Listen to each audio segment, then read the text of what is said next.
501 must-see movies. Okay, there's a lot of these that are actually updated because you've shown me a lot of movies. Well, yeah, so I was wanting to like go through it. And so this was, I think, because I have two versions of this book. One from like 2007. And I think the other was from like 2017. But I don't remember which version this particular list is from. But anyway, yeah, we went through it at least a couple years ago. So there's probably updates. Oh, yeah, there's definitely updates. Mm-hmm. But there's definitely movies I still haven't seen. Mm-hmm. So we have 501 movies divided by genre. And then within each genre, they're like chronological from older to newer. So there's action, comedy. Let me make sure these lists in order. Drama, horror. There's a lot of horror movies. Musicals, romance, science fiction, fantasy. Hold on. Blade Runner 82. Okay, I guess that's right. Mystery thriller, war, westerns. That's it.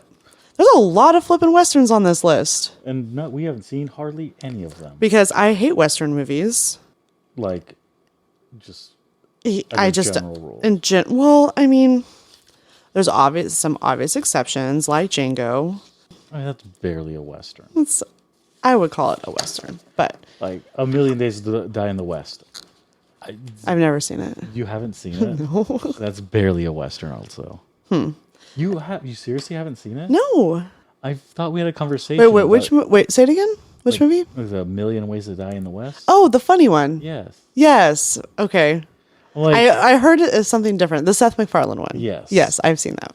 Okay. But also, again, that's also barely a western. That's barely a western. I would call that more of a comedy. Okay, so just kind of glancing through, you and I consistently, let's see, starting in like 80s, action, we've seen the majority of the action movies, 86 and newer. Let's see. Oh, you've never seen Gladiator? I don't think I've ever seen Gladiator. That's a good movie. And then 70s to newer comedies, pretty filled in. You've never seen Tootsie? Mm-mm. Neither of us have seen All of Me, which that might be like a foreign movie. I'm just like, oh, I showed you Amelie. Oh, so we can strike that one off. That one off the list. That's a new watch. Yeah. I don't have a pen. I don't have a pen either. Ooh, but look at that. That's all. So 2004, this must be like the 2017 list because there's like up to 2015 on some of these. But anyway, so yeah, we've there's a lot that we've both seen, a lot that neither of us have seen. And then there's, I mean, gosh, look at that. That's all ones that you have not seen, but I have seen. Like this is dramas, nice, I think. Chunk. Yeah, but let's. What are some of the ones that I haven't seen that you have? Okay. So this is drama. Let's see. We have Volver. We can start way up here. Okay. One Flew Over the Cuckoo's Nest. Yeah, I've never seen that one. Definitely. Oh goodness. Rocky.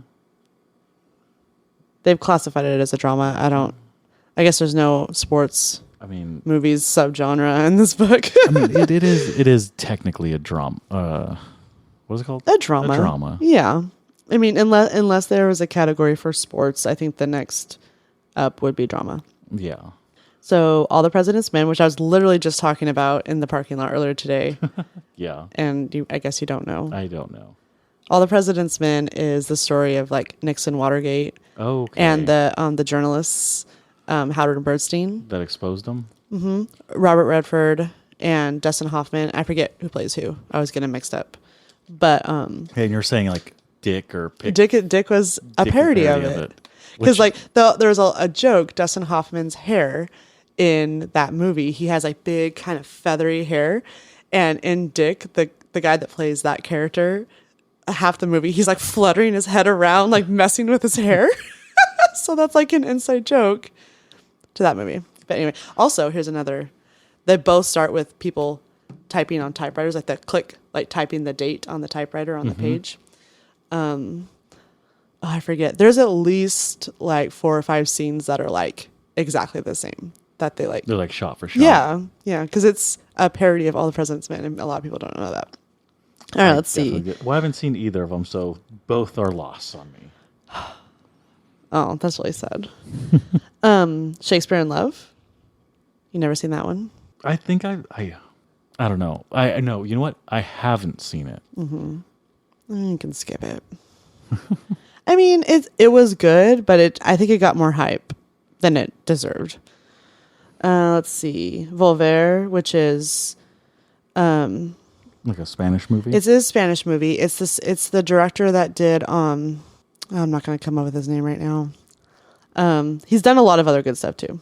I mean, is the director? Oh, I'm like, didn't you have it? but listed?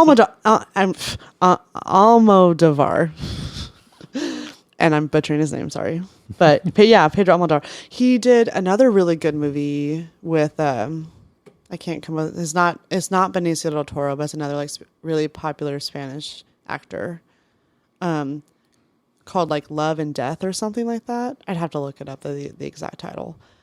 That was a really good movie. The guy was like an aging film director, I believe, and then he's like dying. So it's like kind of him coming to terms with like dying. That was a really good movie. Neither of us have seen that one. Okay, and then Atonement. Diving Bell. What? Yeah, I've never seen Diving Bell and the Butterfly. Atonement. No. King's Speech. I've been interested in watching it. I've just never. It's very good. It's very good. Yeah. Isn't it like a 10-hour movie? No, it's actually doesn't feel that long. It's because It's entertaining throughout. Movie though. It's not 10 hours. It's probably 8.5. 2:15. That would be my official guess. The Artist. Yep. Don't even know what it's about. It's a silent film, technically, done in black and white, and it's about a movie actor from the 30s, or like, yeah, maybe the 20s, 30s, who was like a silent film actor, and so it's all black and it's pretty cool, actually. It's a pretty good movie. The Help. Is it Help or The Help? Well, I don't want to type the for all these. Okay. So I just wrote Help. If you want me to, I can redo it with help, comma, the. If you want me to. I can. No. Okay. Zero Dark 30? No, but I think I have seen The Help. Oh, the one with the maids? Yeah. Yeah, okay. Go get a pen. So we need to be marking these as we're doing them. One of your fancy pens. Yay.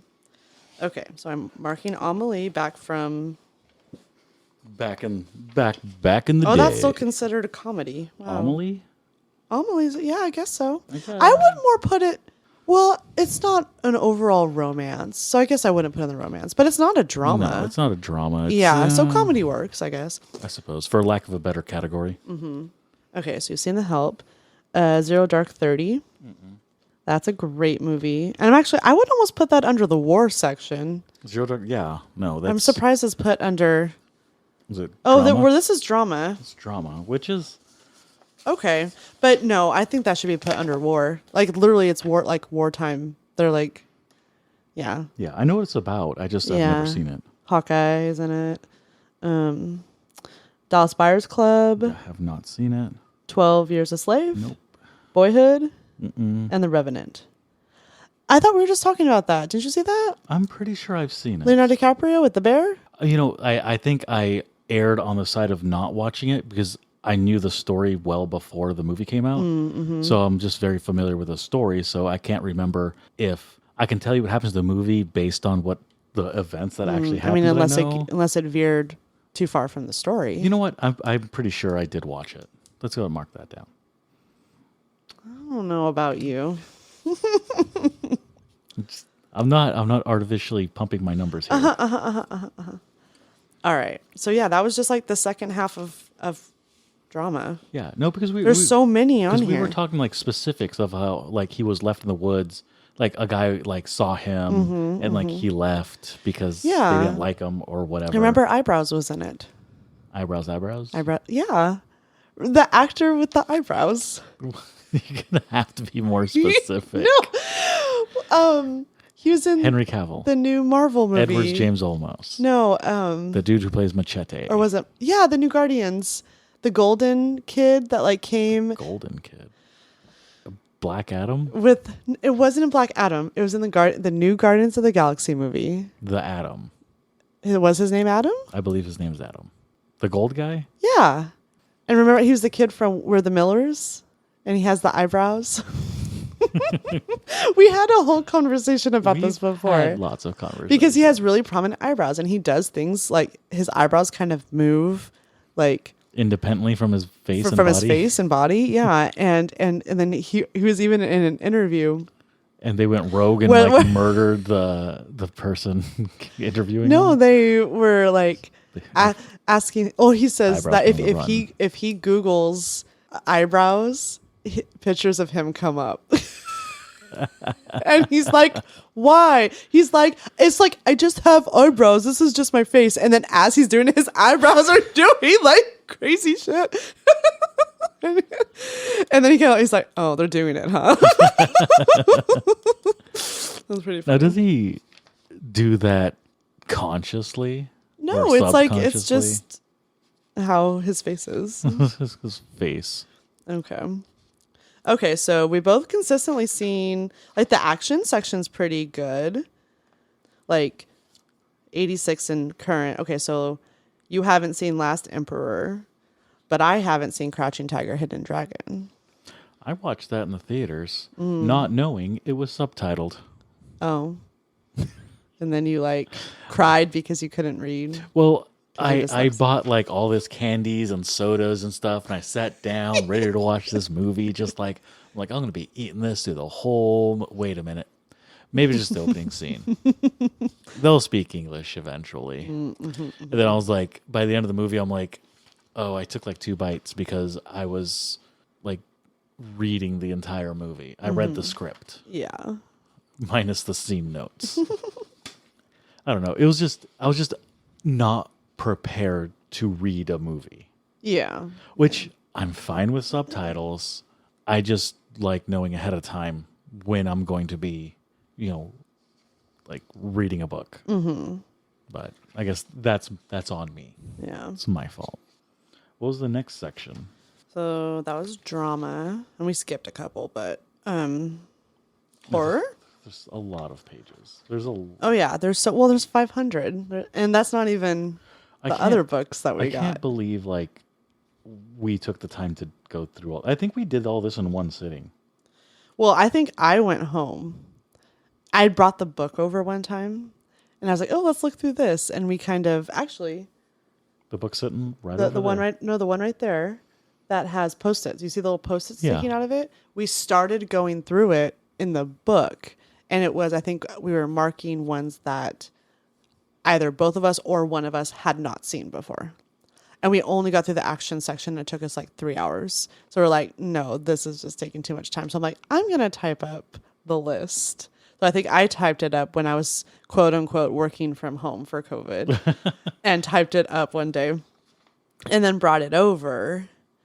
And then we went through it on the list, and the list is easier to go through than the book. COVID kind of gave us so many interesting like avenues to do stuff other than work. I know. But I still got I became actually much more efficient working from home. Mm-hmm. Because like, it's like, oh, if I get done with my stuff, then I can like just like pop a movie on my phone or something. Like, and so then I actually got like so fast getting work done that I would like, then I'd have like 3 extra hours each day that I'm just like watch TV or like watch movies or stuff. So it's like, I got better at my work for working from home. Yeah, because that way, just more time to play. Well, yeah, because if when you're stuck at the office, like, what does it matter if you get it done? As long as you get done that day, it doesn't matter how fast you get it done. Right, you're still stuck at work. You're still stuck at work. Well, I might as well like take my time doing it. Yeah, I mean, it's the same with like the work I usually do. It's more hands-on labor, but like I can get stuff done Yeah. really fast. But I don't because I get stuff done and they're like, do more work. And I'm like, yeah, I'm getting punished for being good. Exactly. Which never a fan of. No, that's always how it is. Even like when you're in school, like, oh, you're a smart kid, so you get put in the classes where there's more work. It's like, that's not fair. So, all right, next section is the horror section, which I watch a lot of horror movies. I like to think I watch a lot of horror movies, but apparently not as much as you. I'm actually surprised. Like going through this, there's a lot of like the classics that I have not seen. Honestly, like there's a lot of classics that I like them, but I've never seen them. I just broke your pen. Did you break my pen? I'm so sorry. How did you? That's why we don't have nice things. I know. I'm so sorry. I'll buy you a new one. Let me see. Because these are expensive pens, huh? Let me see. The little In clip, half? The clip. I just broke it in half. I'm so sorry. How's this supposed to stay in my pocket now? It's gonna be I in know there. a place you can hold it. The floor. That's what's gonna end up. I'm so sorry. I'll buy you new pens. No, it's fine. Oh, okay. I'm sorry. Okay. Bury it in the Anyway. backyard. Yeah, that's where it belongs. I'm gonna put it out in a little boat in the water, set her on fire, give it a Viking's funeral. So We'll be in Valhalla. the classic soon. horror movies, like there's so many. Well, because the thing is like these movies are so old, and they're like really hard to watch, and they're on their own. If you just take them on their own, they're not entertaining to watch. If you're watching these classics, you're watching them for like, oh, well, like what, like, revolutionary, effect did that movie effects, event. techniques, Yeah, or- like what, like, and it was like, oh, it was like, okay, Nosferatu, like that was crazy because it was so scary at the time. It had a lot of shadow effects that movies hadn't played with before. Like they relied a lot on like, well, let's see, what we can do with just like the camera moving around him in certain ways. But just, so yeah, if you watch it for that, for like learning about styles and techniques and the history of cinema, yeah, absolutely. But you just watch it on its own. They're boring as hell. And so that's why they're hard to get through. So that's why I like watching little documentaries first. Like, so you can like kind of learn all the cool stuff about the movie and then watch it. And then you can appreciate the little it. minutia about why it's not just that it's a good movie and it's old and this is why it's so revered. It's here's all little minutia details of this is why you need to be impressed with this movie. Exactly. Yeah. Well, and that's why like these books are pretty cool because like they point out like this is why even from 1922 this is still considered like one of the best horror movies of all time. Like, so that's pretty cool. Yeah. I mean, a lot of techniques and like public opinion has changed on why they're scary. Like the scary movies back then, they don't hold up for the fright factor currently. But, well, I mean, some of them might. I was watching on AMC, they had that 101 scariest movie moments. And they were talking about Nosferatu on it. And that's where I learned where it was like, oh, like they use like shadow, like to make it look scarier. But then there's one scene where, and it's one of the most like prominent like stills that like you've probably seen from the movie, where he's turning and he's looking right at the camera. Yeah. That like I guess really scared people because it looked like he was looking right at you. Like he was like going in to like suck the lady's blood, and then he kind of looks up and looks right at the camera, and everyone was like, because it's like, does he see us? Like, is he like watching us watch him? Like, does he know we're here? Are we next? Or does he like us the fact that we're watching him? Like, I thought that was pretty interesting. Let's see here. 19. Which, that's a movie I need to actually get into and watch. Here we go. Even so many years later, Nosferatu stands apart from most Dracula films. One key difference is the striking presence of star Max Schreck, whose surname translates to fear. Schreck plays which, by the way, Shrek, side note, the movie Shrek, Ogre, they got his Yeah, why'd you move it? Sorry.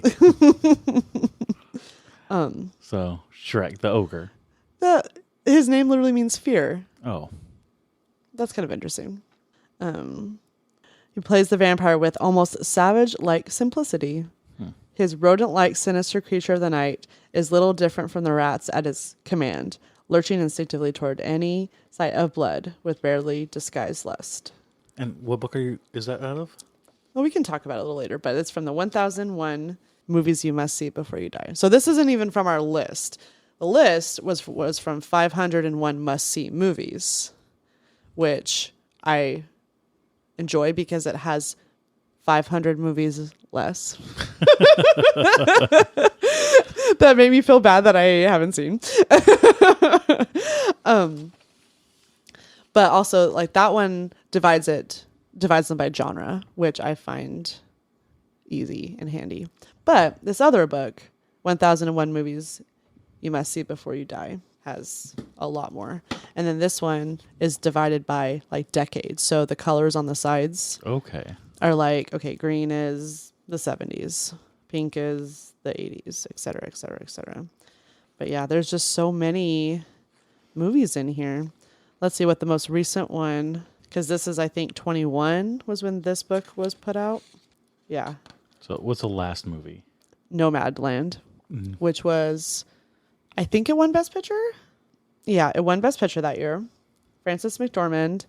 It was shot almost like it's a document. It doesn't look like a documentary, but they shot it like a documentary. Like they just like followed her around and filmed her. Half the movie is ad-libbed. A lot of the people she meets are real people that they then like were like, hey, like, let's get your rights so we can like put you in this movie. So like there's hardly any other actual actors in it. I mean, there's a couple, but it's kind of interesting. Lovers Rock, which the fact that I've never even heard of it. And it's a modern movie. 2020. It's part of the Steve McQueen's Small Axe series, which I have heard of that. I wanted to watch them, but I didn't know the individual titles of the movies. Ooh, Never, Rarely, Sometimes, Always. Never even heard of it. It's very good. It's very sad. It's about a girl attempting to get an abortion and all the hoops she has to jump through because abortion isn't legal in her state. So she has to go like 4 states over to get one, and then all the other bullshit that she has to go through once she actually gets to the place. Yeah. It's real, like the title refers to the Never, Rarely, Sometimes, Always is there's a questionnaire that they ask her verbally. They say, they give her like prompts and they say, just respond never, rarely, sometimes, always. And it's things like, oh, my spouse abuses me, or I feel sad, or like, just like there's, it's not all bad things, but a lot of them are bad. And like one of them is like, yeah, something like my partner, abuses me and mistreats me. And because up to then we don't know like really anything about this character. And then she says, always. And then it's like, and then just go on to the next question. And it's like, oh my God, like, because like you don't know about this girl. All you see is just she needs to get an abortion and she's like having a hassle with it. Right. Yeah. And it's like, you don't even know what her backstory is, why she's needing to get an abortion, like all this stuff. Like, it's so good. It's really, really good. So anyway, Joker, that's a good one. That was a great movie to see in the theaters. Parasite. It's also a great movie. That movie was great. Once Upon a Time in Hollywood. I bet you, what do you want to bet? All of Quentin Tarantino's movies are in this book. I don't think you want to bet. You want to bet $5 that all 9 of his movies, currently all 9 of his movies. Do you have a piece of paper? A blank one? No, I don't. What? No, just use the back of this. I didn't want to ruin the back of something. I don't have a plain piece of paper. I'm sorry. I have a plain piece of paper. Okay, you're leaving me again. I'm leaving again. Booksmart is one of them. Have you ever watched that movie? That's funny. I like that movie. La La Land. Is Moonlight in here? Okay, good. Because that would be so funny if La La Land was in here and Moonlight wasn't. Because that was the one that beat La La Land. For the Academy Award. Yes. Okay, so let's write out all his movies first, and then I'll just check them. Oh, I was just going to write one at a time. You want to write it with better handwriting? No, no one's seeing this except for you and me. Reservoir Dogs. Pulp Fiction. Jackie Brown. Kill Bill 1 and 2. Because that's one movie. What's the next one? Death Proof. Death Proof. I feel like there was another one, but it's the Death Proof / no, he didn't do the other one. They just got released together. Robert Rodriguez. Oh, he did this other one? Did Planet Terror. Oh, I thought he did both of them. Nope. Django. They might be slightly out of order here. I'm just trying to remember it. Inglourious Bastards. The Hateful Eight. Is that all of them? No, there's one more. Once Upon a Time in Hollywood. Oh, I thought we did that first for some reason. Oh, we talked about it. You didn't write it down. I think that's all of them. Four Rooms doesn't count because it's not. He only did part of that movie. True Romance doesn't count because he only wrote the script. So I think that's all his movies. What's the one he didn't want credit for? Like the Dead Presidents or something? Almost Famous. Oh my God. Why can't I remember the title of the movie? Juliette Lewis, Woody Harrelson. It was an Oliver Stone movie. So I Married an Axe Murderer. No. Oh my gosh. Dead Poet Society. American Vandal. Kick-Ass 2. I'm trying to do it without cheating, without looking at my phone, and I'm really struggling. I've seen that movie, True. I want to say Dirty Rotten Scoundrels. It's like something, but it's not that. I want to say it was like Natural Born Killers. Natural Born Killers. I mean, it's a three. I knew it was 3 words. It's 3 words. I had Dead Poet Society, and I'm like, that's not it, but it's 3 words. No, yeah, okay. Natural Born Killers. That's Killers. The one that he wrote, and then Oliver Stone adjusted his script so much that he's like, nah, that's not my movie. That's not my script anymore. In his script, have you seen Natural Born Killers? I haven't. It's actually really good.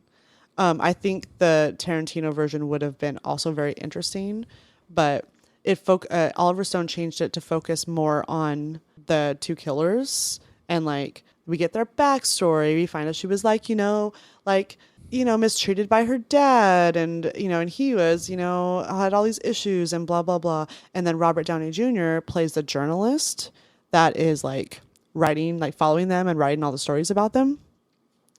And he's a pretty small part of the movie. But Tarantino wrote it that it actually focused more on the journalist, because his idea was journalism's obsession with killers. Mm-hmm. And that was his point of view. So, but Oliver Stone is like, no, I want it to be focused on them. And Tarantino's like, well, you're changing the whole idea. He's like, because in his story, it was just 2 people. It was a couple, a husband and wife, that just decided to go on a killing spree one day. And he's like, it's scarier when you don't know their backstory. You don't know why they're doing it. They just snap, or they've been planning it, what's going on. And then the journalism was more not the bad guy per se, but it's it represents, people's obsession with those types of people and turning them into famous people. Right. So it completely changed the story. It'd be interesting if they remade that movie. They should remake it with Tarantino's original script. That would be awesome. It's been out long enough. That's more than 20 years old, that movie. I mean, they can just call it Natural Born Killers 2. Just call it something different. Just call it something different. Why? But because then there's no connection to the one that he didn't like. I mean, but then how would people know? I'm just saying it's a Tarantino script. People will flock. Honestly, I think if he would just remake that movie, I don't think it wouldn't matter what it's called. Yeah. People will watch it. Okay, so we're looking to see if those movies... Oh, and this book has a handy-dandy little check mark next to all the list of the movies at the beginning. Very nice. Okay, so Reservoir Dogs. Check Reservoir Dogs. What's next? Pulp Fiction? Oh, yeah. Pulp Fiction, yes. Jackie Brown. Oh, you know what? If anything's not on here, I would say maybe Brown. Jackie Brown might be the one that's not. Yeah, Jackie Brown's not. Pooh. $5. All right. Let's see. Kill Bill 1 and 2. Those should be in there. At least one. They're not? They're not. I think we should just throw that I book out. think... Wait, hold on. Is this really all the list? Film, index, and checklist. Yeah. Wow. You know, that actually makes me kind of sad. It didn't make the cut. Because the problem is that they redo these books every year, or like maybe every 2 years. And they want to add a lot of the relevant movies that came out in the last couple of years, which is great. But then that means they have to cut older movies. And because I bet you look back, Kill Bill was in this for a long time. There may have even been, I would think I was even looking at older editions. I think there was even one where Kill Bill was the cover. I think. I mean, I'd believe it. I'm surprised Kill Bill wouldn't make the current cut because that's still. Oh yeah, no, I'm very surprised. Okay, what's next? Death Proof. That one's not yeah, in there. that one maybe not. Yeah, no, Let's see, not Death Proof. Like Kill Bill's surprising. Death Proof isn't. Django. I'd be surprised if that's not in there. It's not. It's wow. not. Wow. I mean, Inglourious Bastards. That has to be on here. I mean, simply because it's a war movie. Dang, Inglourious Bastards is not on here. There. Hateful Eight is not on there. I mean, no, it's not. But I would, if those others weren't on here, then that one would definitely. Hateful Eight. So it has 3. And then Once Upon a Time in Hollywood. I got it. Yeah. Wow. I mean, Reservoir Dogs, Pulp Fiction, Once Upon a Time. Once Upon a Time is on there because it's recent. Yeah. But I would have expected kicked off Kill Bill or Django. Maybe I would have expected Kill Bill and Inglourious Bastards to still make the cut. Honestly, I would think so too. I think Inglourious Bastards is his second best movie. And sometimes, and actually, I almost think it's his best. But anyway. Yeah. Well, all right. So we have a lot of different materials to help us find which movies we want to be watching. Yes. I mean, we have several books. We have lists. Mm-hmm. We just need to move it down to probably separate them by genre. Mm-hmm. Do 32 per genre. Okay. Should we narrow it down to ones that either... Do we want to just keep it to ones that both of us have not seen, or can we keep it at least one of us has not seen? At least one of us has not seen. Okay. I think it'd be difficult to do 32 movies in a single genre that neither of us have seen. Yeah, I agree. Because there's a lot of movies we've seen. So yeah, I'm looking forward to picking movies and watching stuff. Yeah, so once we get our roulette wheel, mm-hmm. we can use that as a device to mm-hmm. choose a movie. Mm-hmm. But first of all, just finding a list of movies that we can both agree on to watch. Mm-hmm. 32 per genre, which, how many would that be? Well, how many genres? How many genres are there? Here, write these down. Okay, action/adventure. Do you want to do action adventure or action one, adventure another? No, I think action adventure is the same genre. Comedy. Drama. A drama. Horror. Musicals. Romance. Science fiction and fantasy. So that's 7 already. Mm-hmm. Mystery thriller. War. Okay. Westerns. Which I think we should add. I want to add as a genre. Sports. I was gonna say the exact same thing. I think sports is its own genre. Too bad Sandlot wouldn't make that cut. And then also, I want to add another one. Family. Like family movies. I think family/kids. Kids family. Because it doesn't have to be animated. I was going to say animated, but there's a lot of family movies that aren't animated. So just less family movies. I mean, there's a lot of animated movies that aren't family. Exactly. Look at yeah, I think that's, unless there's any others that you can think of. Let's see. That's 13 genres. Mm-hmm. we should probably pick one more. Is there a D14 dice? I don't think there is. I mean, we could make one. Yeah, because that's what I was figuring. Like, we would roll a dice to pick the genre, then And then do a roulette wheel. Then the roulette wheel will choose to pick the movie. Unless it lands on 000. And then that's dealer's choice. And then what? You're 0, I'm 00, or vice versa? Either or. Okay. And then what happens? Okay, so say we get an action movie and it lands on 4. And then what if we, I don't know. God forbid, watch it? No. What if we roll the exact same thing? Do we fill it in with a different movie once we watch it? Oh, yeah. It would be... We would fill in the empty slot? Oh, yeah. Okay. It would be an evolving list. As soon as we watch something off that list, it gets replaced by another movie. So it's always a fresh list. Okay. So movies that we haven't watched stay on it, but movies we have watched fall off of it. Okay. So that way, because there's going to be a time where it's like, oh, we got action again for the third time. Oh, it's 13 again for the third time. It's like, how do we keep rolling 30s and 13s? I don't know. The devil's at work here. Okay. So that would help us like add in current movies to those lists as we start going through. I mean, we're gonna have to be watching a lot of movies. Yeah, I mean, I don't think we're gonna be watching so many movies that we're gonna like really run out of things. But I was just curious because it's like, well, I was just thinking, do we immediately fill in in my example, slot 4? Do we immediately fill it in once we watch it, or do we just leave it empty until or if we roll it again, and then we maybe just pick a different one?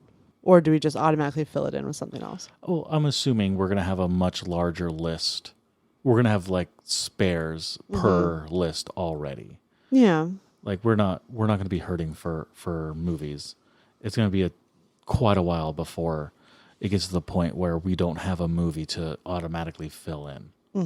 So, I mean, okay, so like say we were like just going off of this, just this one list we've already made. So there's just off of action. There's 1, 2, 3, 4, 5, 6, 7, 8, 9, 10, 13, 14, 15, 16, 17. There's 33 movies in the action that either both of us or one of us has not seen.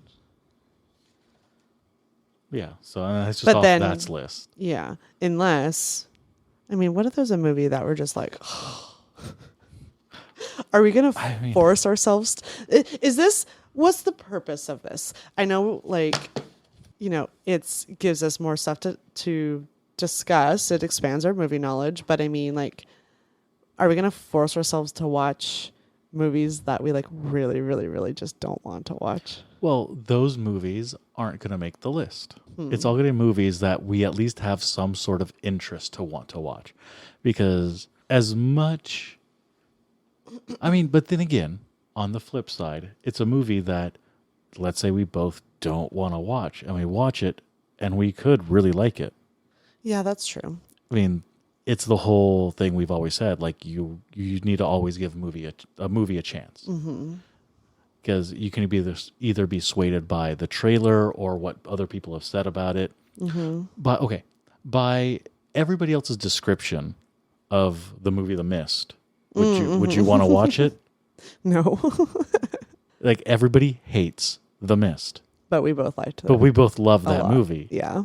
I like it's that movie. Such a great, the ending is, it was an okay movie until it ended, and then I was ecstatic. And it wasn't, your general happy ending. And that's why everybody hated it, though. Because they're all like, it was terrible. He killed his son. Spoilers. He killed his son.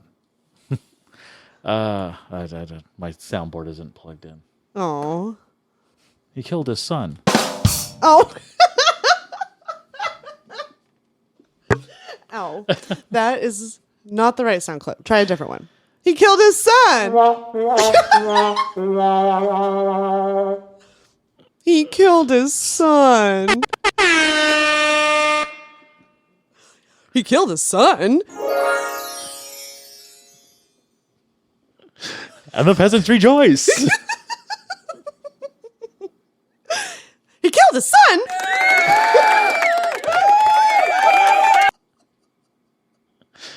I don't have the right sound. No, they're all good. We just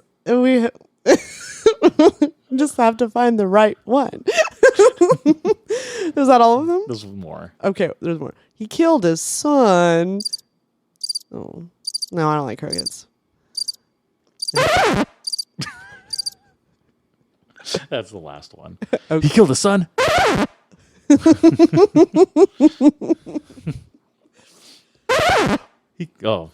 just overusing that one. Oh, he killed his son. Or wherever that stupid thing goes. Mm-hmm. Is that all your sound bites? Yeah, that's all the sound bites. Okay. There's always this. He killed his son. I don't like that He's one. here with me, God. I don't like it. Gives me nightmares. I need to find a way to make this apply to every other microphone. Mm-hmm. But right now it's only mic 1 that it applies to. Good. Good. So, and then there's also another thing that would maybe be interesting is, so we have all these books, which, do we want to go through the books? Let's go through the books real fast. So the first book we have is 1001 Movies You Must See Before You Die. Stephen J. Schneider, who edited it. And then it's been updated by Ian Hayden Smith. We bought ours at Blockbuster. Not Blockbuster. I wish Blockbuster. The Barnes and Nobles. We bought ours at the Barnes and Nobles, but I bought recent versions on Amazon. I'm sure. You probably go through all the back versions. There's so many of them. Yeah. So this is 21, the 21 version. And then we got this book also today, which I'm very interested in looking through because it's not just a list of movies. It does have a list of movies, which is cool. But it also has just like backstories on films, how movies are made, genres. Oh, here we go. Oh, We need to go through this. Okay, hold on. Backtrack. The name of this book is called The Film Book by Ronald Bergen. Very cool cover. It looks like a case that they used to... a tin. Yeah, the tins that they would transfer. A real tin. The real tins, yeah, that they would transfer the movies in. The Film Book, A Complete Guide to the World of Movies, new edition. So I'm not sure. I guess maybe they've updated it. Let's see when the copyright was. Original was 2011. This is from 21. So not too old. But yeah, so we have different sections. The story of film, and it kind of has it by decades. So like 1895 to 1990, the birth of film, all the way down to 80, 89, the international years, then 1990, celluloid to digital. Then we have how movies are made, pre-production, production, post-production. That would be interesting to read through. Then we have a whole list of movie genres. Which is way more than 14. Yeah. So, okay. So, I mean, I don't think we need to necessarily take all of these. No, we need enough to... What do you want to do, like a D20? I guess. I mean, because what are we at right now? 14? We're 13. We're looking for 14. Oh, so we need 7 more. I don't know. That's a lot. That's a lot. What's the next die down? From 20? Is there a D? I'm not sure. I know there's a D10. Yeah, I know there's a D10. I don't remember if there's one in between 10 and 20. I don't think there is. Well, then maybe we'll have to find something different to... Or maybe we'll just take it down to a 10. 10 list. No. I like the more options. The more, the merrier. Mm-hmm. Okay, so they do have action adventure as one genre. Okay. Then they have animation. I mean, I feel like animation can be in any one of these. Agree. Avant-garde, which could also be like in any genre, really. What is an avant-garde? Avant-garde, I mean, we can go... Is that sword fighting? No. I want to say it's like like twisting the boundaries of like perception, but here we go. Yeah, okay. Avant-garde is a term applied to any experimental movement in the arts that is opposition to conventional forms. In film, it specifically refers to a group of influential and radical filmmakers who were active across Europe from the end of World War One. So I don't think that needs to be one of the genres we do. I don't think so either. Because like a lot of those movies are going to be filled into the other genres. Right. Okay, so comedy. We have comedy. Costume drama. Weird. Costume drama. Is that like a period piece kind of? I would maybe think of it like a period piece. Let's see. The classic costume drama or period piece. Yeah. Interesting. But again, like I feel like that can they'll all either be dramas or comedies or war or one of those. Cult, which I mean cult could be interesting, but I mean I'll tentatively put it. But you know what? Like I feel that cult. I like the description it has. What is that? No, continue. No, go ahead. The term cult movie denotes any film that, for a reason unallied to its intrinsic artistic quality, has attracted obsessive devotion from a group of fans. The expression, so bad it's good, is often used to describe many cult movies. Okay. Yeah. Okay. And along with that, I think we should make cult a genre. Okay. But even if it filters into other categories, we can have it double.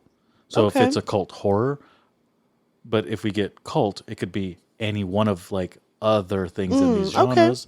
And then when we take it, we just have to specifically put it that it's not only in cult, it's also in this other genre. Okay. And then we'll just pull it from that genre as well once we've watched it. So I do like cult because that way it gives us a whole category of cult. Because there's so many cult movies I haven't seen. Mm-hmm. There's so many. I mean, I've spent a lot of time trying to catch up on cult movies. Mm-hmm.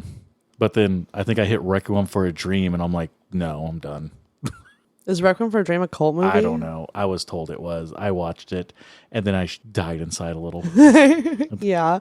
When they're all in fetal position at the end, it's kind of troublesome. That's like one that, honestly, there's a couple movies that I can honestly say, okay, that movie was great, but I will never, ever, ever watch that movie again. And that is Requiem for a Dream. I will never. It was great. I can appreciate the filmmaking, the style, the acting, everything, but like I can't ever watch that again. The way it was filmed was amazing. Like it was great. The way it was shot, the way it was filmed, the way like their actions were portrayed. Like it really gave you a sense of addiction. Like it really like captured it well. But because of that, I hate it. Yeah. Like hats off. They did an amazing job. Like fuck that movie though. Oh yeah. Like it's a one. And I watched that movie once and like it's a one and never again. Like 2002, 3, 4. I don't know. Long time ago. Like back when Netflix still did like the discs. They give you discs before they had a streaming service. Forever ago. Because I remember the girl I was dating at the time, she gave me a list of all these movies I needed to watch, and that was like nestled in the middle. And I watched it, and I called her, and I'm like, fuck you, and I hung up.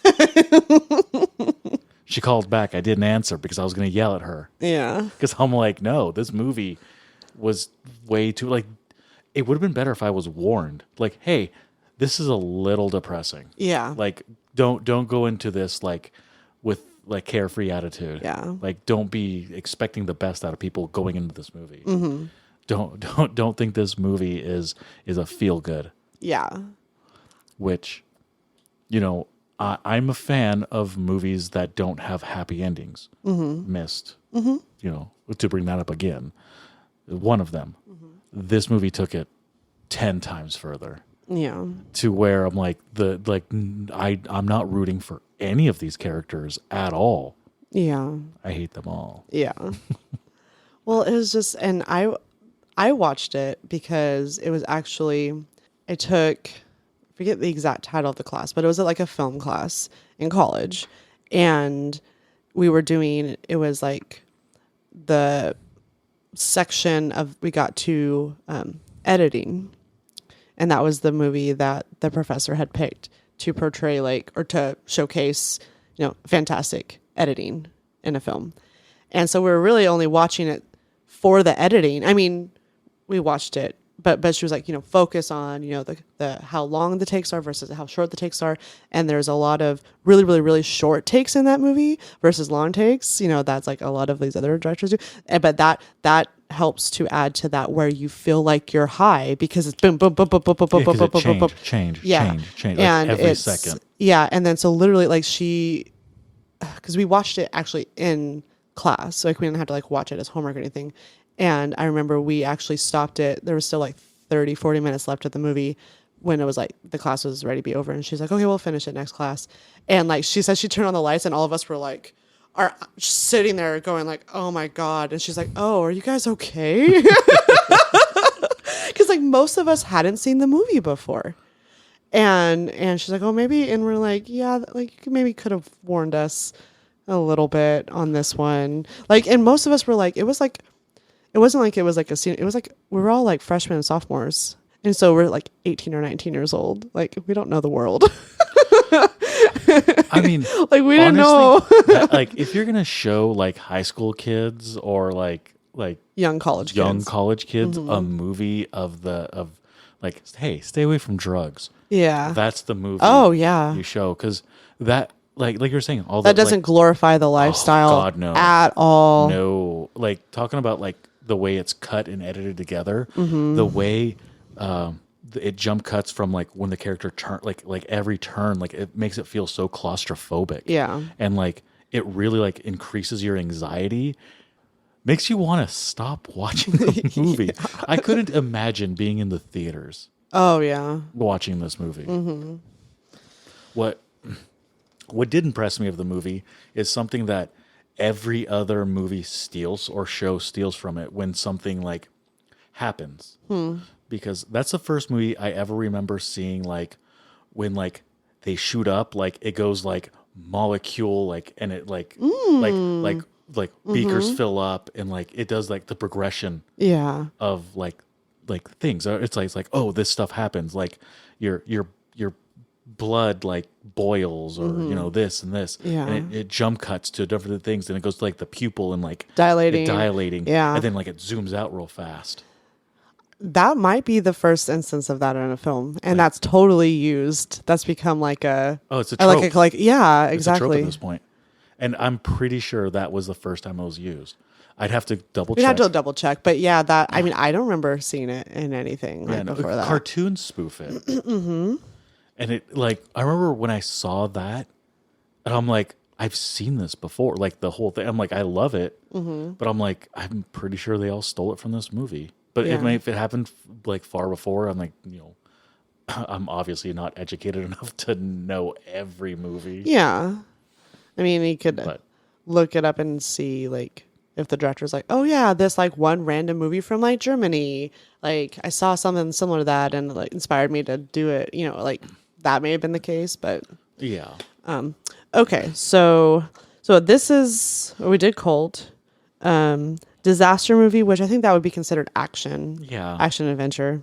But I think we should add this one. Documentary. Oh, yes. Yeah, that's a good one. Because that doesn't fit in any other category. Exactly. Epic, but I think that would also be action adventure. Action or science fiction fantasy. Oh yeah. It could be either, any of those. So like I would assume the epic would be like a Lord of the Ring style movie. Yeah. Here, let me see what picture do you think they use? Like what Lord movie of the Rings. You think Lord of the Rings or The Hobbit? Let's see. Or Star Wars. What they've picked. Oh, you're wrong. What? It's an older movie. Is it older? Like what, Ben-Hur? Yep, Ben-Hur. Is it Ben-Hur? Yep. So second choice. That wasn't bad. With a clue. I mean, give me a genre, or like at least a time. You're like older, and I'm like, that's the only old epic. I mean, that's like the epitome of like epic. That's like Ben-Hur, and they're like, we need to create a different genre for this movie. Like, okay, it's so epic. It's like so epic. What should we call it? We should call it the movie that never slows down. Okay, so epic. Okay, then film noir, which I don't know. I mean, maybe That's the like honestly like I find film noir really hard To to what? categorize. Well, and I find it hard to categorize. You like film noir movies? You I would. do. I'm never in the mood for them. But like I can really appreciate the beginning of Hollywood. Mm-hmm. Like Sin City is considered a film noir. Like, I'm just looking at this little list here. So, like, what to watch a film noir? Yeah, most of them are from like the 40s and 50s, and then in the 80s we have Blood Simple, which is a Coen Brothers movie, and then L.A. Confidential. Did you ever watch that movie? never seen that That's one. actually a great movie. And then Sin City. So it's kind of you know what? Like let's say, okay, so film noir is a term that French film critics originally applied to dark, doom-laden, black and white Hollywood crime dramas, such as the Maltese Falcon, which were seen in French movie theaters for the first time after World War II. So it's like, yeah, like doom and gloom crime dramas, which, yeah, totally. Like Perry Sin City. Mason. Like, I mean, but yeah, no, totally. Perry, the TV show, Perry Mason, the new one, is film noir. And did you hear they canceled it? because Okay, my friend Miguel told me, and I was like, is it a victim of the writer's strike? And he's like, they didn't say that, but it is. yeah, I mean, because there's probably several shows that are like on the cusp, like on the line of like, okay, like maybe we'll renew it, maybe we won't, and then the ones that are like on that line, they're just like, let's just cancel it, because like, that show's so good. That show is really, really good. You know, it's one of those things where they need to make advanced decisions based on like future endeavor stuff. Like where if they can't get a script, they can't hold all these people being like, yes, you have a Exactly. job. Like just wait for the writer's strike to be over so you can start working again. And people are like, nah, we need to go get our next job. Yeah. So it's like we can't just be on hold for you people. Exactly, because they don't know when that'll happen. And even if the writer's strike is over shortly, they still need to write. Yeah, exactly. Which isn't like a weekend ordeal. Yeah. It's like some of these are like, okay, well, do we want to hold it and it'll come back in 3 years when all this is like, once we finally get back on schedule, everything? It's like, no, we'll just end it, which is that's really sad. What I wish they would do is like table it, like just back burner the thing, just cancel it temporarily, and once things get back rolling, then bring it back up, because there's so many shows that they could have done that with. But I mean, then comes the whole like, like the main actors now in another TV series that's monopolizing time is in a movie. Like these actors are doing this. Yeah. They're not available. So I can see how that would be hard to do. But it'd be nice if they could do that in hopes that, you know, everyone's just waiting for the for the show to get picked back up. Yeah. It's just sad, but So Anyway. add noir. let's hold. There might be something else that's better. Plus also there's just like not enough, like I don't think there's enough film noirs, I mean, we would have to just go with like the 40s and 50s movies. which there's a lot of those. There are a lot of like really good ones. It would make me want to play that one video game. There's like a video game. LA Noir. Is that what it's called? Yeah. Yeah. It would make me want to play that. Yeah. Okay. Gangster, which Would fall under noir, I feel. I was just gonna say that. I mean, I guess maybe it differentiates like more like mafia type movie. Yeah, like Goodfellas, Godfather. Let's see here. Angels with Dirty Faces. Angels with Dirty Souls. Or the sequel, Angels with Even Dirtier Souls. Okay, so they categorize Pulp Fiction as a gangster movie. Which, yeah, a little bit. I mean, they are. Like the John Travolta and Sam Jackson characters are gangsters. I guess. Yeah. The Irishman. Did you ever watch that? I had to watch it Never in like seen it. 4 sittings. It's like 4 hours long, and each hour feels like 3. So, Snatch, Public Enemies, Goodfellas, Godfather, Bonnie and Clyde, Angel with Dirty Faces, Scarface, and Little Caesar are the ones they recommend for gangster movies. Okay, So- I kind of see. I would assume it. But see, I would've would been just categorize almost all those under just like drama. Like, I mean, yeah. I don't think gangster needs to be its own thing. Okay, horror, martial arts, so like kung fu movies. I don't think we need a separate genre for that. Unless you want to watch, unless you want to like go into like the deep ends of kung fu movies. Well, I mean, I would consider all those Ip Man movies like kung fu movies, like Kung Pao, Kung Fu Panda, Karate Kid, Three Ninjas, Beverly Hills Ninjas, Three Men and a Baby. All those are just very appropriate kung fu movies. Oh, any Jackie Chan movie I would consider kung fu movie. Fist of Fury, Into the Dragon, Once Upon a Time in China, Drunken Master 2, Crouching Tiger, Hidden Dragon, Hero, and The Raid are their recommendations for martial arts movies. You know what? Like, because I would think that we can come up with 32 martial arts movies. Okay, mark it down as a maybe, because I think there's a D16, Okay. and so if we can tap it at 16, that would be the best. What was the one before it? Noir? Uh huh. I don't know if it's Noir. Okay, melodrama, which I don't even know. Musical basically would cover that. I feel. In between the male-oriented war films, westerns, and action movies that Hollywood turned out in the 1930s and 40s, there was the women's picture, or melodrama. The genre continued successfully into the 50s and 60s with a slightly more feminist slant. Aren't melodramas musical, though? No. No? I thought they were. The term melodrama is used to refer to Hollywood tearjerkers whose plots revolve around a woman who is the victim of adultery, unrequited love, or family tragedy. Oh, so rom-coms. Otherwise known as a Lifetime movie. Oh. No, pass on that. Okay. Musicals, which we already have on the list. Propaganda films. Reefer Madness. So it'd just be Reefer Madness. It would just be Reefer Madness over and over again. No, my dad was saying he was watching another one. Wow, there's like 4 pages of musicals in this. Okay, here we go. Oh, it's like war propaganda movies. That's what they've listed here. Yeah, it's all war propaganda movies. So That'd be under war. it's interesting. Okay, yeah, it's war movies, but with a political stance to them. Right. Like, That's a differentiation. so that would, to put it in modern terms, I guess, Wag the Dog. Yeah. Okay, so I've never seen Wag the Dog. But I think you're right. But I know what it's about. I think Wag the Dog is political. It's political because they invent a war to Yeah. to adjust like an election or something. Anything that like it's like a movie that feels skewed hardcore towards one side.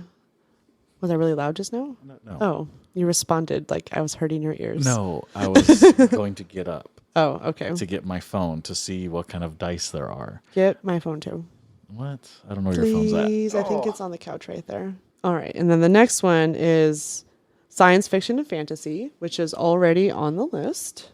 So we don't need to worry about that one.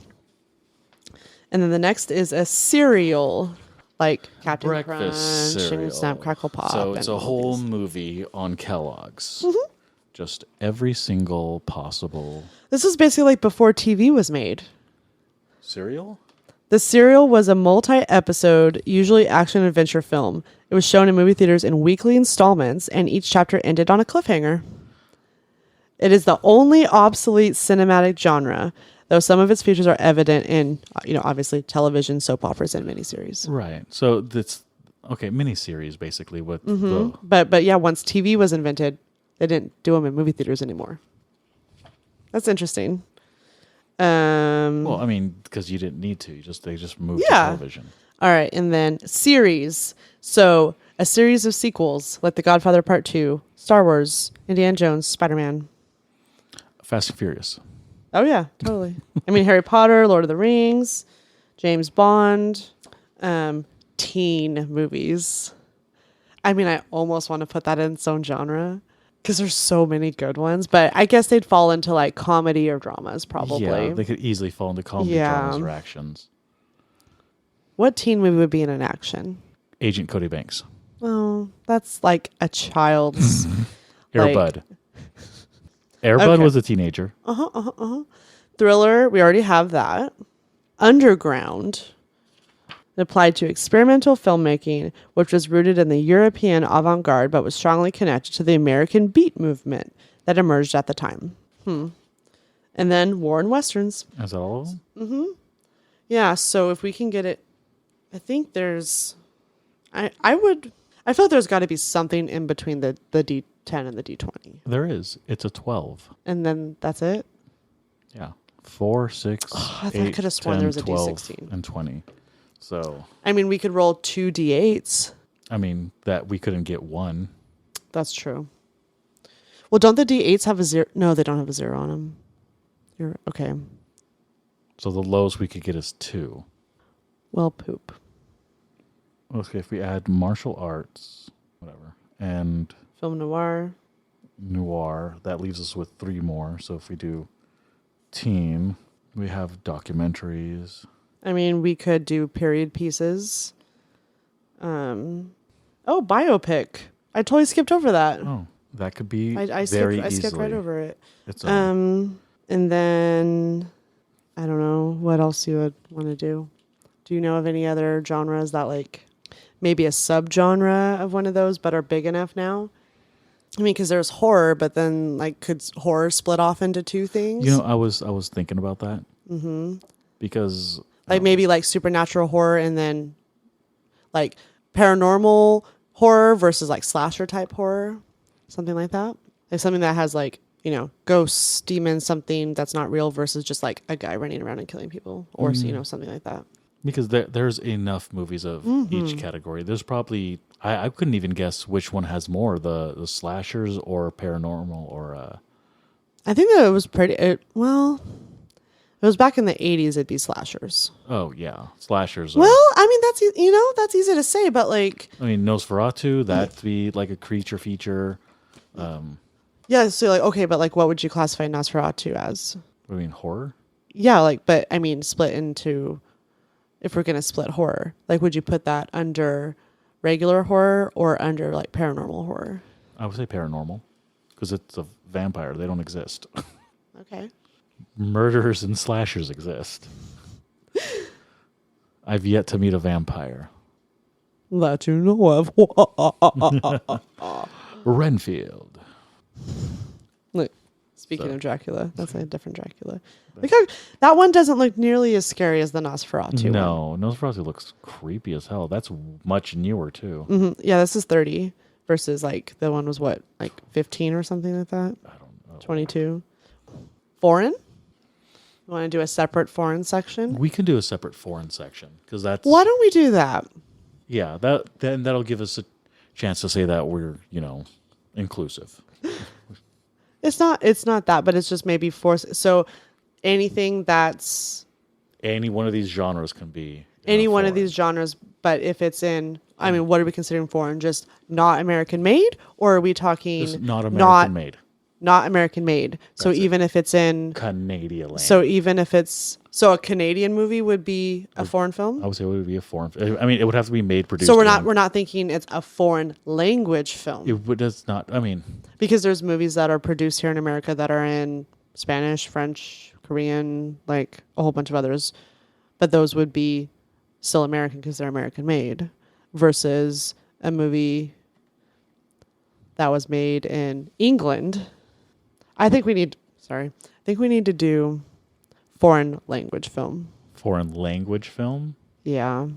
And So it would and have classify it as to anything other than English. So subtitled. Subtitled. I mean, it's up to you how you want to categorize it. Because I think, I mean, if we start going that route, I mean, there's so many movies that are actually not made in America, but come out in America, are in English, are based in America, but you don't like. So it's like you don't even know. I suppose. I don't know. I just didn't want to omit like English foreign movies. But I think, Because there's like a British movie that's in English, but it's British. We don't consider that foreign because it's English. but it's a foreign film. Well, see, Just that's why. because it's in English. Why don't we call it instead of foreign? Because that's actually the taboo word now. I think foreign is not the PC word. I think maybe let's do non-English language films. I care about being PC. It's easy but me. just to be, because like those other movies are going to fall into these other genres. Yeah. I don't know. So. But I don't know. I also kind of, and I also don't like having a foreign category just for this exact situation. Because, what if, because like any of those movies, like, Pan's Labyrinth, like that's a Spanish film that would be considered a foreign movie, but it could fall under like fantasy. Couching Tiger, Hidden Dragon can fall under martial arts. Mm-hmm. But also, I feel like some of these should have like dual citizenship, if you will. Like they can live in two categories at the same time. Until we watch them? Until I watch them. Okay. So it's not that we have to come up with like a completely new... we have to. new list. Because, I mean, there's going to be so many movies. Yeah. Like, if they're all like individual movies, or if they're all like each category has its own, 20? So that's 640 movies of unique movies. If each category has its own unique movies. Yeah. Which is a lot of movies. Yeah, and even though we have this book of 1,000 movies, I mean, there's not everything we would want to see in there. I mean, like, say you hadn't seen all of Tarantino's movies. We just looked. There's only 3 of those movies in that book. Yeah. It's not all like, it doesn't have everything. It's just like a good guide. It'll be helpful for us. We're going to make our own list, but these will be good guides to help us. Yeah. Find. They'll give us ideas of movies we haven't seen. And probably should. Yeah, especially like this older stuff, because I think that's where I know my knowledge. Like the stuff from like 40s, 50s, 60s is just, except for like the huge classics, I just haven't seen them. Yeah, same. Yeah. I mean, there is a potential, like if we can remove teen or another one, well, noir, just classics. I mean, if we just went with the 12, that would be from the categories that they have in that 501 movies. So if we wanted to, we could cut it down to 12. But I feel like we're missing some fun ones here. But also, any of these could fall into there. I think the main one, but like, I feel documentary doesn't fall into any of those, though. No, documentary is its own. Because... it's a documentary. Yeah. Which I do like the more options, but I also do think that it'll be okay if movies live in multiple lists. Okay. I will be completely okay with that, especially like starting out. Like if we watch one, it takes it off 2 lists. We can either, I mean, that would force us to find 2 new movies that don't necessarily line up in those 2 lists. Okay. So they're going to get, moved around. Yeah. So if we don't hit it in one list, it changes it in the other list anyways. And we get 2 movies. Okay. So it gives us more chances to hit a single movie, but it doesn't like reduce the amount of movies we have overall. Okay. That makes sense. But that's going to be a lot of movies to watch. Oh, God. I've just ruined everything. Oh, so yeah, I'm happy with that. Yeah. So, do you want to explain what we're doing or how we're doing this? Now that we've got I think, gotten an idea of it. So, yes, we're going to expand our movie knowledge by watching several movies we haven't seen via a semi-random system. We have once it's created, we will have a list of movies, a list of genres, and then we will roll a D&D die of some sort, which will help us, a D20 die, which will help us, which will narrow down to a genre. And then we're going to roll on our roulette wheel, our real roulette wheel, our real roulette wheel. That's actually really hard to say. And then it will pick, we'll have a pre-generated list and it'll pick which movie we're going to watch. So we've narrowed down to movies that we want to see, that we feel like we need to see, but then it will help us randomly select it. Once we have our movie picked, we are going to record our podcast, our Real Roulette podcast. And we're going to start by discussing if either of us have seen the movie before, or if we have any preconceived notions of the movie. We might read some of our materials, see what they have to say as why this is a necessary movie worth watching. And then we're going to take a little break from recording. We're going to watch the movie and then immediately after come back and record the rest of our podcast discussing what we thought of the movie, our reviews, if we absolutely disagree with it being an essential movie to watch, or if we agree, or you know, whatever we feel we want to discuss, if there's anything interesting we saw. Sometimes, especially watching these old movies, one of my favorite things is finding things that are like, you know, picked up and become commonplace in newer movies or referenced on like, you know, shows or, you know, things like that. Yeah. And we'll give it a grade scale. We go by letter grades as if it's a class. Mm-hmm. That gives us, I feel, an A through F, including plus and minuses. Yes. Yeah. Now, were we doing A's, plus and minuses, or is A just a solid A?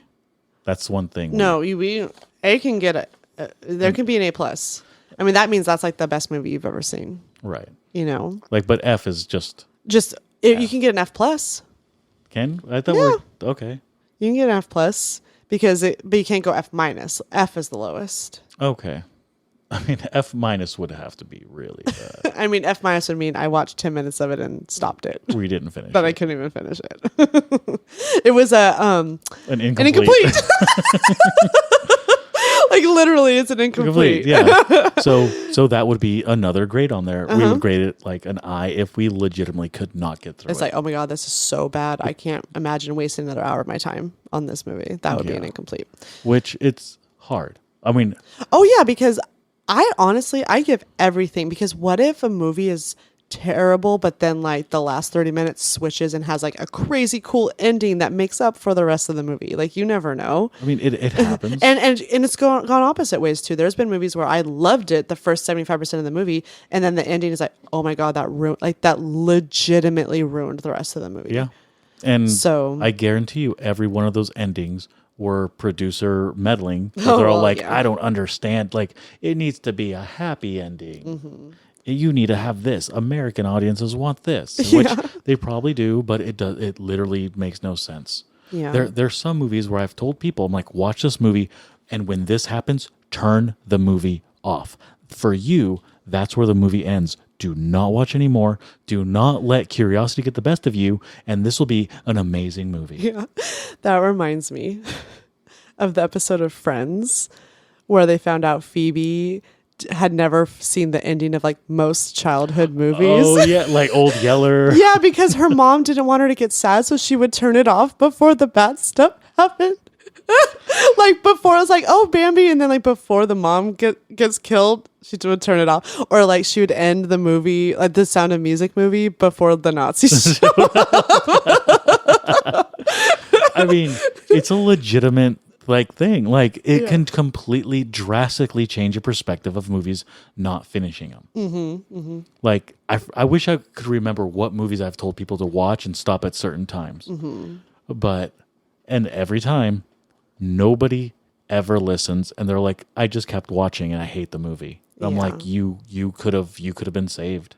Yeah. This could have been one of your favorite movies. Just, not the whole movie, just, Yeah, but you know what? But also you kind of have to take the movie as a whole. I mean, a movie That's why we watch everything. That's why you watch everything. You watch everything. But Otherwise, it would be an incomplete, regardless of how good the movie's up to that point. Yeah, exactly. So, yeah, then we'll give it a letter grade and go from there. Hopefully, we'll find some, because another thing we're doing is fun trivia that we're going to be posting to the YouTube channel. So hopefully, we'll maybe like think of some cool trivia about the movie and post some, have it be added to our trivias as we go. We could even do like maybe even movie specific. So like we'll watch the movie, then we might do trivia for that movie, or maybe not even necessarily trivia, like even minutia.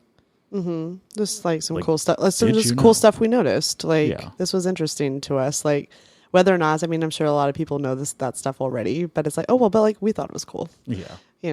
So. Okay. I think we're good. Yeah. I think we're ready to get started. Yeah. I mean, we have a long hill. It's going to take me some time to put these lists together. Yeah. I mean, what a 620 some odd movies? Approximately. Like and then, I mean, some of these I'm looking through these books and we're going to have to be kind of going through and being like, because we don't want anything that both of us have already seen. Yeah. It's okay if immediately like we don't need to watch it. Yeah. Because there's so many things that like I haven't seen or you haven't seen or both of us haven't seen. And those are the ones we want to focus on. Like, right. And if we've both seen it, no matter how great the movie is, like there's so many we haven't seen, either or both. Yeah. Like we can't be bogged down by rewatching the same movies over and over. Exactly. Yeah. So, I mean, we don't expand our horizons by just reliving the same moments over and over. Yeah. I mean, we're looking for new movies we haven't seen. Yeah. We're looking for new opportunities, new like experiences. Yeah. Which it's just going to take me a long time I'll probably have a couple drafts to have to go through because there'll be some that maybe think you haven't seen. I mean, if I know I haven't seen it, then that'll be enough. But if it's like, well, I've seen it, I don't know if you've seen it. I have to go through the list a couple times. Yeah, it's to narrow it down to the right list to at least start with.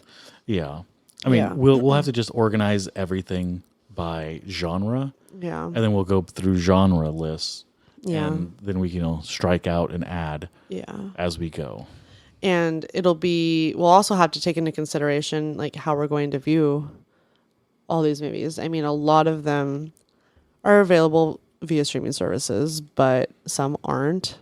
And so it's like, I mean, I own a lot of movies, but I don't own every single thing, especially if it's ones I haven't seen. I probably don't own them. So we might have to go find a way. I mean, a lot of stuff is available. I mean, even if we have to pay for it, I mean, we could do a rental of stuff. $2.99, $3.99 on Amazon or Vudu or something. Yeah. So most of this stuff is available, and worst case scenario, I mean, I don't mind buying something like a DVD or a Blu-ray of something like every now and then. I mean, for every single one, no, that adds up. But if there's like an absolute random one, some of these, like I know, what movie was it? I had to watch for one of my classes. I'm not going to remember the title of it, but it was some like classic black and white movie. And like it was not available like to watch on any of the streaming services. And the teacher did not provide like a copy of it. And it was like one we had to watch for like a report or something. And we're like, you can't like find one and like burn a DVD for everybody, or show it in class. And she's like, no, like you guys need to look ahead and be prepared for it. It's like, no, this is not available anywhere. Like this is not available on Netflix. Like none of the libraries don't have it because libraries you can rent stuff sometimes, and it's like no, none of this stuff. And so I ended up going and buying the Criterion. All that was available was the Criterion Collection Blu-ray. That was like $50. Jeez. Just to watch it once. Umberto D. Never even heard of Umberto D. It just came to my mind. I still have it. In my Blu-ray collection. Is that the only Criterion you have? I might have a couple other Criterions that I got cheap. They're so expensive and not worth the money. Well, they're awesome because of the Criterion collections. They come with this fantastic booklet of like cool pictures, behind the scenes information, like stories, like the story of like why it was picked to be in the Criterion collection. And then the discs are packed with like bonus features. They have like a ton of stuff, but it's just, unless it's a movie that you want to know like every single thing about that movie, it's not worth buying on Criterion Collection. Okay. Yeah, there's some movies that I mean, there's a couple that like I like. maybe and my wanna top know 10 more. movies that is like, yeah, like I would pay the $50 per disc to get like all the bonus features and have like the cool case and like all that stuff. But if it's just some random movie, you don't need to buy it on Criterion Collection. Fast and Furious, Criterion. Oh, they would never pick it. Why not? They're very exclusive, and they do. They're pick, all about family. They do pick good movies though. Like they have an eye for like kind of knowing like ahead of time like what's gonna be like like a classic. lasting the stand, like like a classic, like Standing the test of time. Yeah, like standing the test of time. So that's kind of cool. Like their selections are good, but I wish their prices were a little That's cheaper. a little more reasonable. Yeah. Yeah. So yeah, I'm excited. I think this is gonna be fun. Yeah. We have a lot of work to do. Mm-hmm. This is test step 1 Yeah. of everything. Mm-hmm.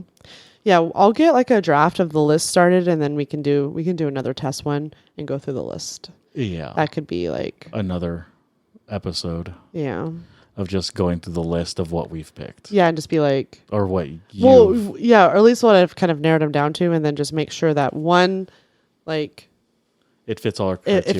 fits all the criteria. Like we want to see it. It's considered like an essential movie to watch, and that like not at least one of us hasn't seen it, Right. and yeah, so yeah, I'm Which excited. the criteria is all automatically taking off so many movies off the list just because we have both seen them. Oh yeah, yeah. I mean, a lot of amazing movies. Mm-hmm. Mm-hmm. Like all the VeggieTale movies are out. I don't think I've seen a single one. I don't think I've seen either. But So those can be on the list. but why would we want to watch the VeggieTales movies? I don't know. But some of these, especially some of these genres, like we might have to supplement with just like movies that like we've heard of. That it's like, okay, it might not be on a list or any of our books, but it's like, oh, I've heard of that movie and like I've heard that's good, and then we can always like add stuff, Yeah, I mean, there's so many movies that we're gonna have to like. That's not in any of these lists. Yeah. I think the foreign film one is gonna be the easiest to fill, Oh yeah. just because I've seen so few Yeah. foreign film. I mean, I used to go to the foreign film, like the Fox Flicks, like every week or every other week, whenever they did them. And I'd watch my foreign films through there. But, I mean, they'd only do like 5 movies a year. Oh wow. It's like not very many. Yeah. Because it was like a season. Okay. Like every like 2-3 weeks they'd put out a movie, another movie. But you get the experience of seeing it in the theaters. Which is really cool. Which, I mean, that's another thing I would like to try to do again. I mean, we could see if that'd be interesting too, to Go see some go stuff. see one like actually in the theater. Yeah, if it's like playing. Yeah. We just have to keep an eye on it. It's like, oh well, it doesn't need to be picked, but Yeah. we can just go see it just because it happens to be playing. Right. Which, I mean, we're gonna try to do the roulette as much as possible, but we're not. We also don't held have in to exclusively to exactly. I mean, because there's also other movies I would like to watch too. Yeah. I mean, especially if something comes up that I'm like, I really want to watch that now. Like, well, then let's just watch that movie. Yeah. And we don't need to be prisoners to our system. Right. It's more for helping us when we don't, because we spend so much time. Well, what do you want to watch? Well, I don't know. What do you want to watch? We spend more time deciding like what to watch versus actually just watching it. Yeah, we'll spend more time deciding because of all the immense movies out there that we haven't watched or want to watch or need to watch. Like we'll spend longer deciding than it would be to actually watch the movie. Yeah, exactly. But I mean, I have a great time discussing why we shouldn't watch like this laundry list of movies or what we know about them or minutia trivia of like, oh hey, did you know Alan Rickman didn't know he was going to be dropped in Die Hard? It was a surprise. It's like, huh? Well, he knew he was going to be dropped. They just, Didn't know when. He didn't know when. So the look of terror on his face was real. Yeah. Like that was take one. Oh, jeez. So he was like, they're just like, bullshitting with him, talking with him. And then like the director's like, roll camera. And he's all like, oh yeah, then here's a scene, here's this, click, just out of nowhere. Wow, that's crazy. There's actually Die Hard has so much like interesting trivia, like the main Swedish guy with the long hair, like he's a ballet dancer. Oh, that's pretty cool. Like he's just like a Swedish ballet like there's so much like bullshit in that movie. But anyways, that's what we discuss instead of watching movies. And it's like more like, have you seen this movie? Oh no. Oh, and then you just like talk about it and like move on to the next one. And it's like, but okay, well if you haven't seen it, like why don't we just like Watch start it. playing it? But instead it's like it's more fun to talk about it. Oh well. Yeah. But see, this will force us to actually watch these movies. Yeah.